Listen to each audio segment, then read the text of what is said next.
start us off. And was that just about key moments of concentration? Yeah, look, it's obviously it's a painful one because started the game really well. Obviously, not just the goals we scored, the way we were playing.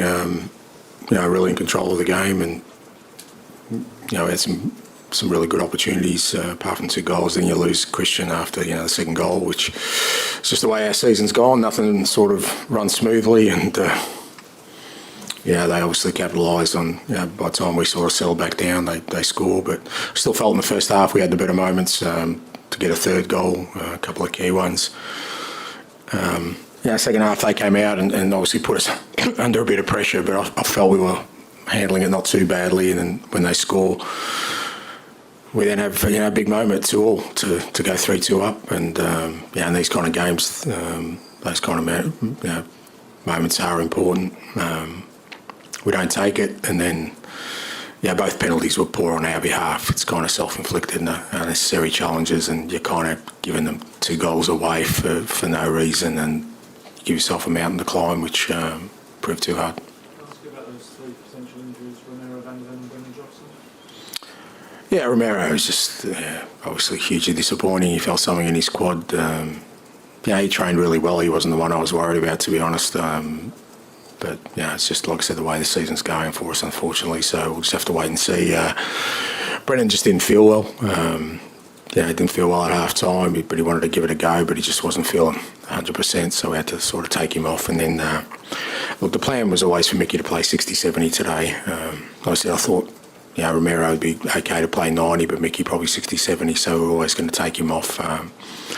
He didn't feel anything significant. He just felt tightness, but we were always going to take him off anyway. Did you gamble at all with the fitness of the 2 centre-backs in particular? Because obviously they weren't there and some of their ends. No, well, like I said, Romero, it's not like he re-injured the same thing. It's a totally different injury. But also people, I'm sure, are aware of our situation. It's not like I've got a multitude of options there. So, you've got to make these decisions, and both players trained well, and, and look, they both want to help, so you make these decisions with all the best information. Like I said, if it's not like Romero re-injured his toe, it's a totally different injury, which could happen at any time.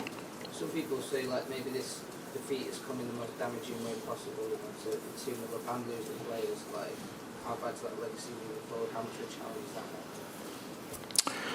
Oh, look, every sort of challenge you have is, is one you need to sort of overcome. So, whether it's ultimately, the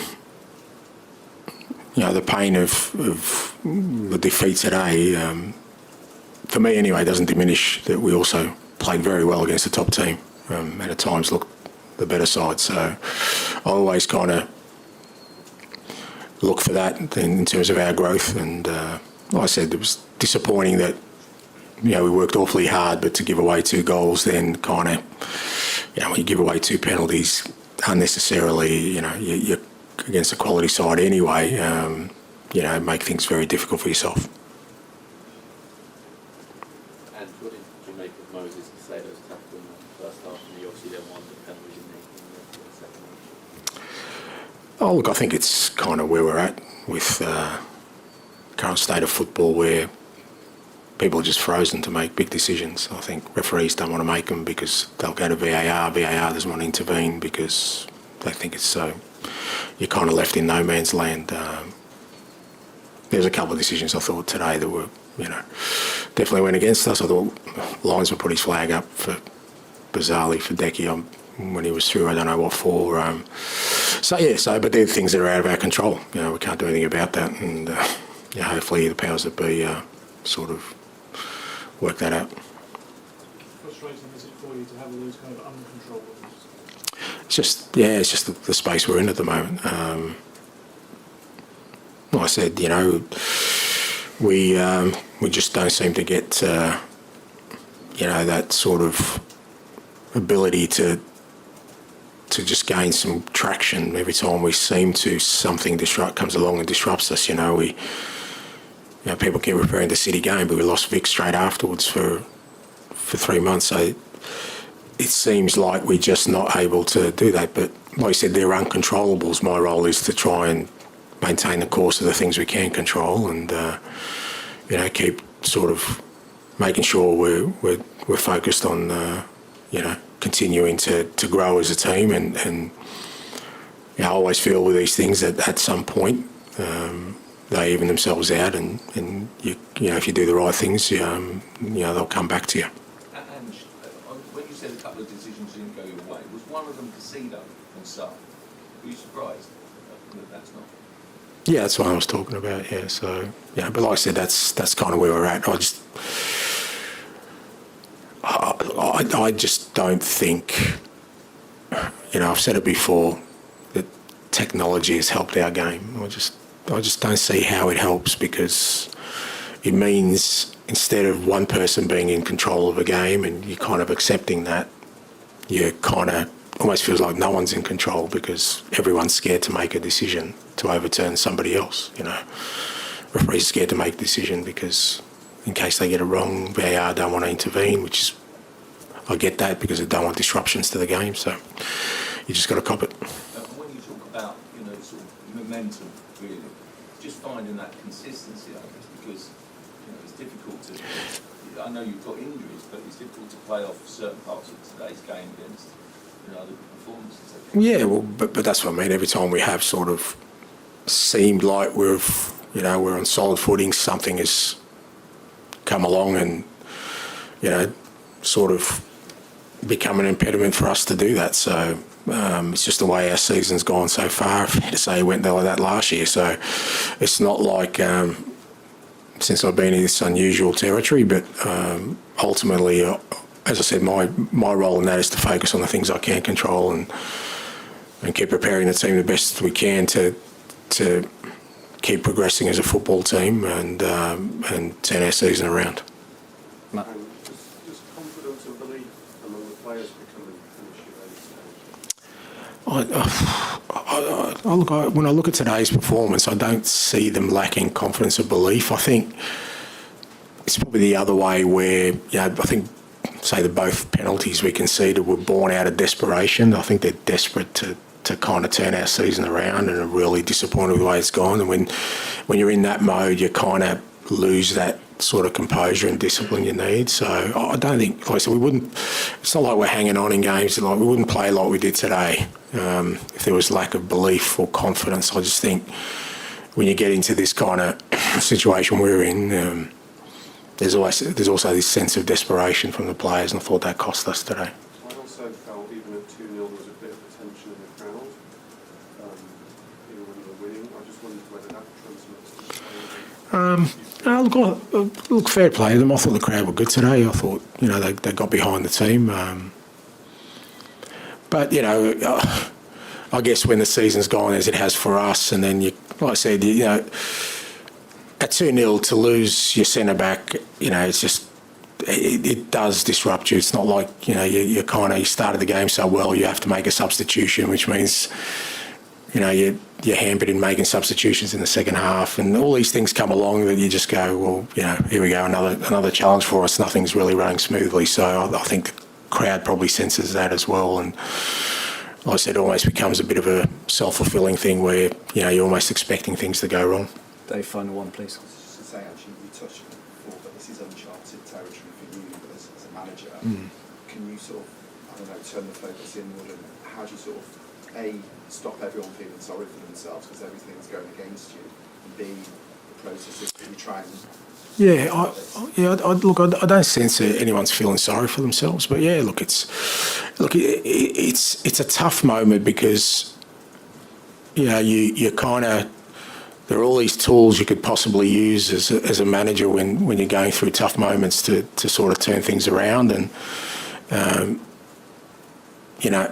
our limited sort of resources from a playing perspective at the moment doesn't allow us to do that. So you've got to find other ways because, it's not through a lack of effort. The players who are constantly out there because we can't rotate are giving everything they can, but it kind of diminishes performance as well because they probably need a rest, but we can't give them a rest. So, but, I think it's just something we need to kind of tackle head on and keep pushing on. Still plenty sort of to play for us in terms of, between now and January, just to make sure that, we keep performing. I think I still sense within this squad there's a real kind of conviction in what we're doing, and if we maintain that, then we'll turn our season around. And like I said, hopefully at some point we hit some smoother waters just in terms of some of the things that are happening at the moment, and some of it's self-inflicted, but hopefully we can get some more consistency. Thank you. Thanks.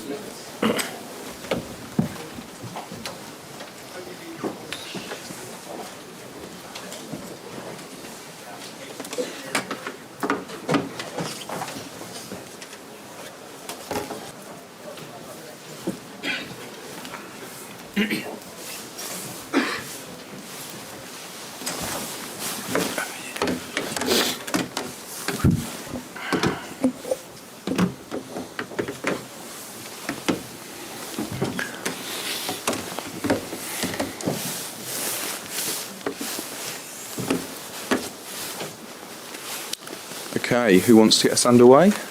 Bobby? Hi, Ange. Does that feel like your biggest win yet as Chelsea manager?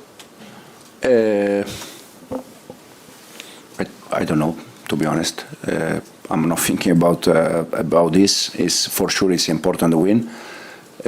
First of all, for the way that arrive, because to come in this stadium against this team and to concede 2 goals and then continue with the same plan on the ball, off the ball, show how the players they are in this moment mentally strong. That is important. Then personally, I don't consider this game the biggest win. I said many times already that this team is going to win games against big team, is going to lose game against big team because it's football. The only thing I really focus and care is how we can improve. What do you think went wrong in that first 20 minutes when you were 2-0 down? It looked like a long way down. Mark Cucurella said to me at the end of the game that he was trying to give a little bit of emotion to the game. Probably was too much, 2 goals. But probably is the perfect win for this motivation, because 2 goals down was the worst picture for us. Even if we were in control, we were playing, we conceded 2 goals from Cucu, and probably we conceded 1 more chances because we were wrong in the build-up. Then we create chances, we control the game, we keep the ball. Then half-time we change something tactically, and second half I think we deserve to win the game. Davide?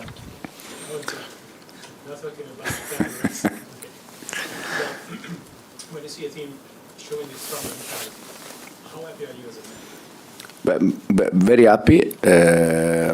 Since we start, we are trying to work the way we want to play on the ball and off the ball, but also we are trying to work in terms of mentally togetherness, to come in this stadium and think that you are going to win or compete without suffer or without some bad moment. It's impossible. It's impossible. So we were ready for that. As I said, probably it's too much after 15 minutes to give away 2 goals like tonight, but is the perfect win probably because of this. Matt? Cole Palmer said last year that he doesn't practice penalties. I wondered if he does practice penalties now, and what you thought of the penalty. Yes, probably since we start, I didn't see Cole shooting penalty. And in terms of the second penalty, is Cole. Is Cole, and you have to expect anything. The good thing about him, once again tonight, Bissouma was marking him man-to-man, so he has to learn how to play against team that now they go man-to-man with him. But overall, it was fantastic the way he worked off the ball, the pressing from all the players in front, the 2 wingers, Nico, Cole, very good. He's scored 12 out of 12 penalties in the Premier League, which is a record for consecutive penalties. Given he doesn't practice, that seems remarkable. Yeah, absolutely. Why do you think he's so... Because Cole belong to that kind of players that they are not normal players. They are top players. And top players, they do things that the normal players or us, we say, how he can do that? It's because he's Cole, it's because he's top, and we can expect this from Cole. Liam? Hi, Enzo.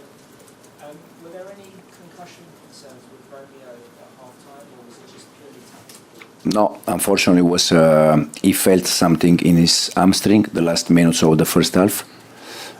Now he was working without any pain, but because it was small things, since we start, I don't like to lose player for 5, 6, 7 games in a row, East and then 45 minutes, even if Romeo was playing fantastic first half.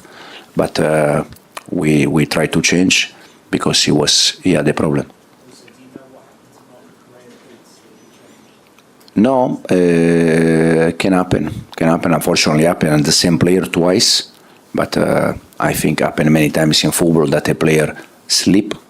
As I said, unfortunately, happened to him twice. But yeah, no more than that. Nizar? Enzo, I was watching the celebrations at the end, and you were getting involved with the fans, and all the players were as well. Is that sort of the biggest celebration you've been involved in, and sort of how do you manage the players going forward after a big celebration, a big high? No, but we work every day for this kind of moment, to celebrate with the fans and to be close to them, for sure, because tonight was derby, because the way we are in this moment, we are all happy, and I think to share that moment is fantastic.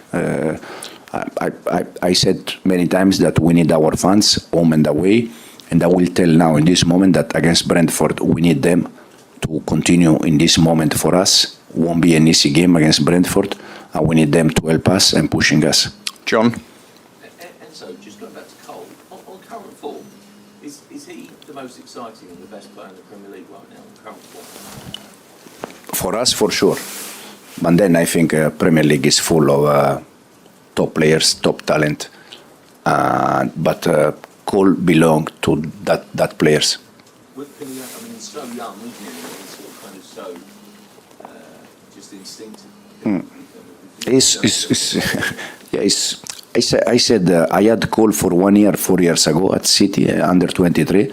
So I know Cole from 4 or 5 years ago. The best thing from him is that 4 or 5 years ago, when he was with me under 23, he was in one way, and now after 2 years, 20 goals, 30 goals, 25 goal assists, that everyone consider him one of the same, is exactly the same guy. Low football, humble, no strange things, and this is the best thing for Cole and for young players, because you know that today young players, if they play one game good, they already think that they are, and they lose the balance. Cole, the best thing he has, that is always the same, don't change, and we are very happy with Cole. We'll go Peter, then finish with James. Hi, Enzo. Can I ask about Jadon Sancho? It feels like after Southampton, or building up sort of a rhythm and consistency. Would you say today was probably his best performance? I said since we start that the reason why Jadon came here is because we think that Jadon is going to help us. Unfortunately, he had some small problems, so he was out for a while. Now he's back. The only thing he has to do is to continue in the same way. He cannot drop, otherwise he's not going to play. And tonight, about his performance and Pedro Neto, is on the ball. Both they were very good, but off the ball they were running, follow Porro, follow Udogi. They were defensively very good, and this is what we need. James? So you mentioned at half-time tactical tweak you had to make. Obviously, you made the substitution. What was the problem, and how did you fix it? No, there was no problem, to be honest. I think the plan first half was working well. We were attacking, controlling the game. We conceded 2 goals, unfortunately. I was very happy. The only thing that, watching the way they were pressing, first half we had Cole Palmer in one side and Enzo Fernandez in the other side.